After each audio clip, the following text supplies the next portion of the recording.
21 मई को जब लेखपाल का एग्जाम हुआ था तो 22 मई से ही सबने प्रयास किया कि जो वीडियो वायरल हुए थे उसके लिए जांच करें, री एग्जाम के लिए बहुत कोशिश करी। ट्विटर कैंपेन हुआ, इलाहाबाद में कैंडल मार्च हुआ, तमाम दुनिया के अधिकारियों से मिले, लखनऊ में इको गार्डन में हल्ला मचा खूब। उसके बाद पंकज पांडे जी के नेतृत्व में एडीएम डीएम से मीटिंग्स हुई, चीफ मिनिस्टर साहब यानी योगी जी से मिलवाने के लिए छात्र प्रतिनिधि मंडल की भी बातें हुई। लेकिन फाइनली दोस्तों आज ये इतना बड़ा दुख हो रहा है बताते हुए कि लेखपाल परीक्षा की रिवाइज्ड आंसर की जारी हुई, जो कि एक बहुत दुखद न्यूज़ है। देते हुए कोई खुशी तो हो नहीं रही है। और रिवाइज्ड आंसर की में आप सभी जानते हैं कि 2 क्वेश्चंस पे इफेक्ट हुआ। जो एक PAR वाला क्वेश्चंस था इन्वायरमेंट का, जो सौर आपतित वाला, जो सौर विकिरण वाला, उसमें ऑप्शन ई सही माना गया है, उपयुक्त में से कोई नहीं, क्योंकि जो विकिरण होता है वो 50% से कम होता है और इसलिए इसको बदल दिया गया और ई मान लिया। एक क्वेश्चन हिंदी का था, उसमें सभी लोगों को पूरे नंबर मिले हैं, पूर्ण अंक मिले हैं, तो ये तो सब में फायदा हुआ है। बाकी ये इसमें लोगों को नुकसान ही हुआ होगा, ई लोग कम मारते हैं। तो ये तो आपने रिवाइज्ड आंसर की बात समझी। अब बात आपके दिमाग में आ रही होगी कि री एग्जाम का क्या हुआ, ये जो प्रयास चल रहे थे उसका क्या हुआ, और अगर री एग्जाम होता है तब तो कोई दिक्कत नहीं है, लेकिन अगर नहीं होता है तो ये क्या जानी चाहिए। अब ये तो ऐसी चीज है कि क्या ही बताएं इसके बारे में, लेकिन फिर भी मोटा मोटा आइडिया दे रहा हूं मैं।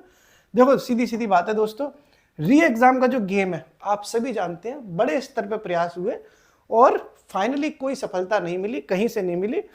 तो अंततः 8 जुलाई एक तारीख तय की गई है। छात्र नेता हैं पंकज पांडे, आप जानते ही हो, इन्होंने भी पूरा प्रयास किया, बेचारे जेल भी गए, हमसे तो लगातार कांटेक्ट में है, हम भी पूरा प्रयास कर रहे हैं।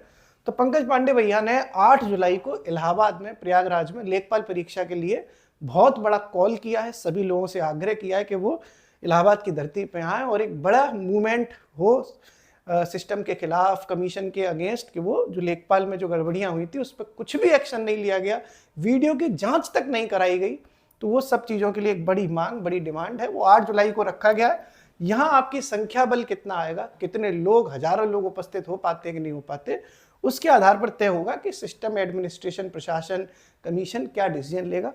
अब क्या होगा वो तो 8 जुलाई को पता ही चलेगा, अभी तो कुछ नहीं कह सकते।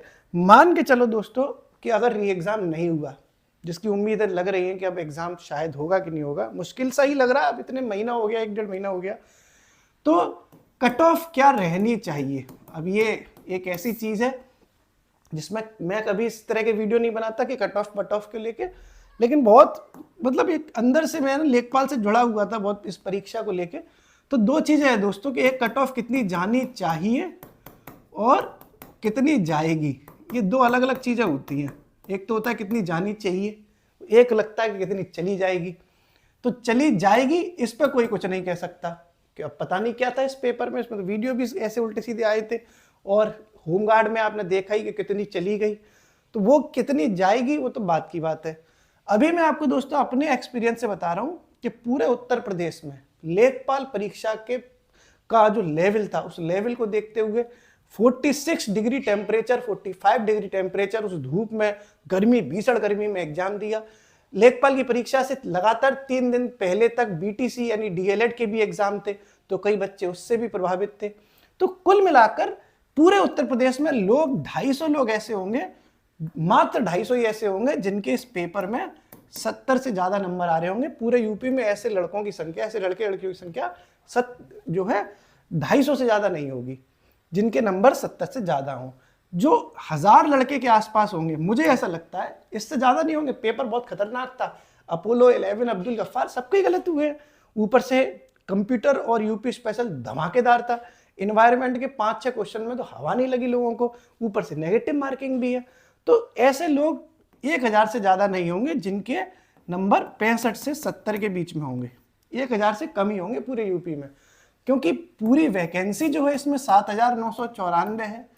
तो कट ऑफ कितनी जानी चाहिए, ये मुझे ऐसा लगता है कि ईमानदारी अगर से चीजें हो रही हैं, जिस हिसाब से आयोग कह देता है शुचितापूर्ण है, तो इसके दोस्तों जेन्युइन कट ऑफ, जो एक नॉर्मल स्टूडेंट जा रहे हैं, पढ़ लिख के जा रहे हैं, मेहनत करके जा रहे हैं, नॉर्मल कैसे नहीं कि वो पढ़े नहीं, अच्छे खासे लेवल पे मेहनत करने के बाद गए, पेट में उनके 80-80 नंबर है, उन लड़कों का भी हिसाब किताब बनाया जाए तो इसकी कट ऑफ दोस्तों 62 से 66 के बीच में या 63 से 67 के बीच में रहनी चाहिए।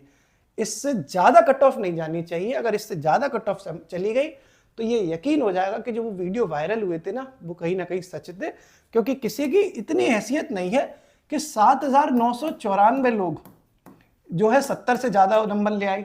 इतने लोग, अभी इतना हल्का पेपर नहीं था। कट ऑफ इसकी कम रहनी चाहिए जेन्युइनली। अब कितनी जाएगी साहब, अब पता चला 72 चली गई, 74 चली गई, अब चलने को तो कितना भी चली जाए। अब होमगार्ड में चली गई बताओ 100 में से 66। जिस पेपर को देख के, होमगार्ड को पेपर को देख के अच्छे अच्छे टीचरों को दस्त हो गए, उस पेपर में 65 कट ऑफ चली गई 100 में से, तो इसमें कितनी जाएगी कोई कुछ कह नहीं सकता। लेकिन ईमानदारी से अगर बात की जाए तो इससे ज़्यादा नहीं जानी चाहिए, और हमें पता नहीं क्यों ऐसा लग रहा है कि इसी के अराउंड रहनी चाहिए। अगर इससे ज़्यादा चली गई दोस्तों तो अपना तो सिस्टम से पूरा मतलब मेरा तो भरोसा सा उठने लगेगा कि ये भाई वो जो वीडियोस थे वो उसी तरीके से थे, उसमें जांच होनी चाहिए थी जो नहीं कराई गई। अब री एग्जाम हो जाए सबसे बढ़िया था कि साहब जो वीडियो आई थी वीडियो की जांच हो जाती, जांच में सत्यता पाई जाती तो या तो उस सेंटर का या फिर पूरे का एग्जाम करा लेते, क्लेश खत्म होती। लेकिन अब जो है दिमाग में एक सस्पेंस, एक डाउट बना ही रहेगा कि इस परीक्षा में सब कुछ ईमानदारी से हुआ भी था कि नहीं हुआ था, कुछ कह नहीं सकते ना। तो अब कई लोग आपको लगेगा कि ये भी स्कोर ज़्यादा है, 62-66 भी ज़्यादा लग रहे हैं, 63-67 भी ज़्यादा लग रहे हैं। तो देखो इससे कम की उम्मीद तो बहुत कम है कि इससे कम चली जाएगी।